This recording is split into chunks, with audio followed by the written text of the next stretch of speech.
Welcome back to the channel, my credit fiends. This is 5 reasons why you need to be keeping a low utilization on those credit cards. More than just what you think, okay? At first face value, of course, you want to keep a low balance on those cards because who wants to have debt, right? I mean, I say we're feeling for that credit, but not literally. We just want to have those available lines open just in case anything happens. And that's one of the reasons as to why you want to have a low balance on those credit cards, is because if something happens, then you are able to use that available limit, or if you come across an opportunity or anything like that, because across my videos, I've given you guys some different opportunities as to how you can use that credit once you get that credit, because it's one thing to have it, and then it's another thing to actually use something, right? Because you can lead a horse to water, but you can't make them drink it. It's the same thing when you're dealing with your credit. You can build up your score and do all these great things with your score, but then again, what are you gonna do with that? What is your goal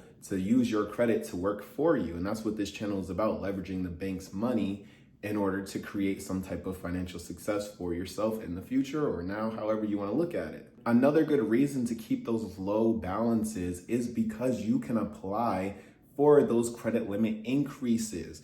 Keeping your balances below 10% and obviously making on-time payments and having a good credit score, of course, factors into that. But every 6 months, in some cases every 3 months, but I would recommend at least every 6 months to go ahead and apply for that credit limit increase. Now, USAA, they ought to be ashamed of themselves because they are talking about hard increase. And at first, I thought nothing of it. Whenever I applied in the app for a credit limit increase, it had said, this might incur a hard inquiry, but I didn't think of nothing of it because none of the other places have done that.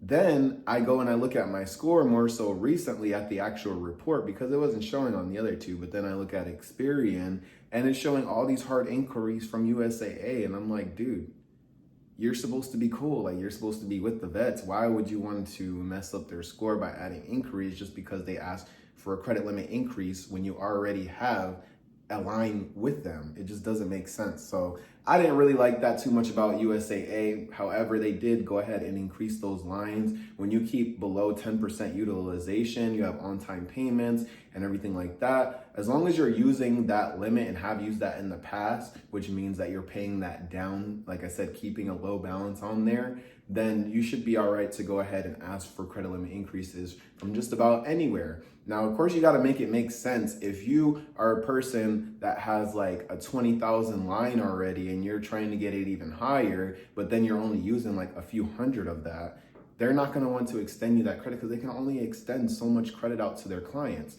So they're not going to want to extend it to someone that's not going to use it, where they're not going to make any money off of them potentially, because that's what this whole thing is about. It's about who's going to be making the most money with the money that's there, right? Because they're charging you interest and then you're trying to leverage their money to build something for yourself, I hope. Another one that ties back into the credit limit increases is that you can apply for more credit. Obviously, if you're making everything on time, you're making all your payments on time, and you have a low utilization, as long as you're showing good, responsible history, then you should be able to apply for more credit. They're not going to look at you as if you are some type of burden or you're some type of person that's never going to pay them back. They're not looking at you like they're giving you a liability so that you can become their liability. No.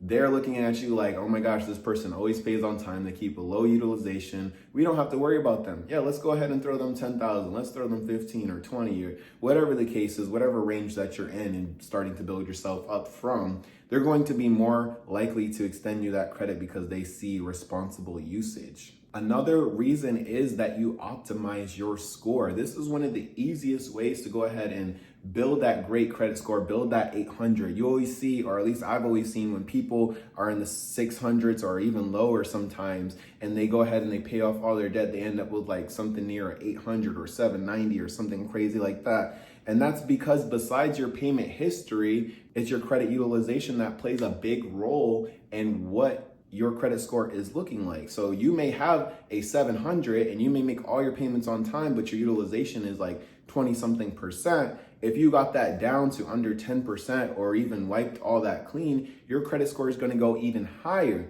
Not saying that you necessarily need an 800 to do basic things, but it just goes to show you how much your debt does impact your credit score. Another reason for keeping those utilizations down is because you save on interest. You're saving money, that's more money in your pocket, less interest that you're paying by keeping a balance going on there month to month to month and having that interest pile on. Because, I mean, if you guys didn't know, a lot of these interest rates are variable. So depending on what the economy is doing, if they're raising rates or lowering rates, that's going to affect your rate on your credit card. Same thing with the car business. The prime rate is going to change depending on that. So by you having a higher utilization and destroying your credit score, it's only going to make things more expensive. They're only going to be able to charge you more interest on that. So keeping that utilization down, you're optimizing your score, aka getting better rates and paying less interest, keeping those balances down. And last but not least, I kind of already went over this plenty of times, but you have room for emergencies. But I want to touch on this just a little bit.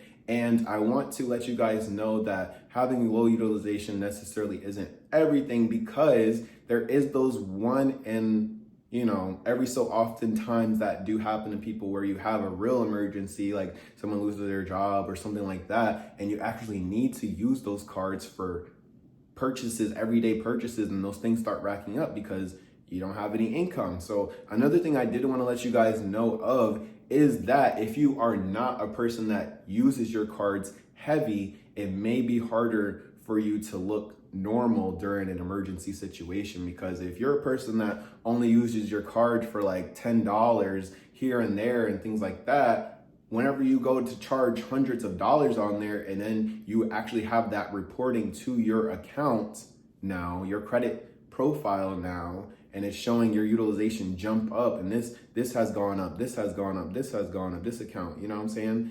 They're going to be looking at that and they're going to be spooked by that. So you might start seeing your credit lines decrease, or just cards being closed accounts on cards that you're not even necessarily using, just because it's looking like you're in some type of financial troubles, when maybe, next month you'll be all right, but this month you might not be that okay. So I just want to let you guys know, when you're keeping those low utilizations, what to look out for in those emergency situations. It may or may not turn out that great for you, depending on the amounts that you're using. So if you can, make sure you're using, like I always say in all my videos, make sure you're using those cards for everyday purchases. Use it for anything that you can and then pay it back. So that way, it already doesn't look crazy that you're using such a high amount if something ever were to happen and you needed to use that money. That's just from my experiences, and I just want to let you guys know that. Hey, if you guys have any questions, leave them down below in the comments. I do respond down there,